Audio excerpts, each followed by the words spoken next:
Isang simple pero solid na kainan kung saan matitikman ang masarap, de kalidad at abot kayang dim sum products. Ito na ang Binondo sa Tondo na matatagpuan sa Yangko Street, Tondo, Manila.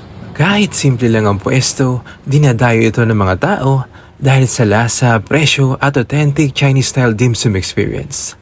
Sa Binondo sa Tondo, ramdam mo agad na hindi tinipid ang sangkap. Mula sa siomai, Chinese kikiam, xiaolong bao, hanggat sa iba't ibang klaseng Asian comfort food, malasa, malinis at freshly prepared. Ito naman yung soy chicken noodles.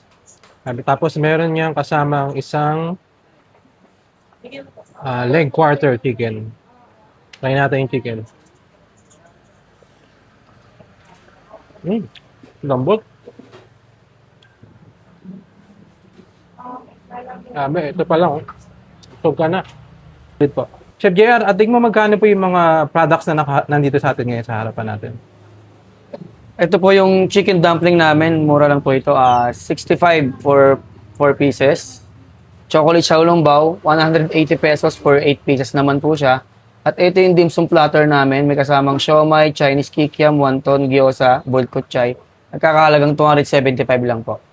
Ito naman yung bestseller din namin na soy chicken noodles. 175 soy chicken noodles. At ito yung pinakabago namin, flying noodles. Nagkakahalaga lang po yan ng 140 pesos. Chef JR, ano naman po yung kaibahan ng mga dim sum nyo na matitikman sa ibang dim sum restaurant? Siyempre, unang-unang kaibahan dun sa mga restaurant na iba, yung price. Sa atin, mas affordable talaga ng tao. Tsaka siyempre, dito lahat, homemade lahat. Sinisiguro namin lahat kami ang gumawa from the scratch lahat ng paninda namin. Sa mga viewers ni Sarap Manila TV, iniimbitahan ko kayong pumunta rito sa amin, tikman ng paninda namin, ng mga dim sum, ng 5-star quality na dim sum natin.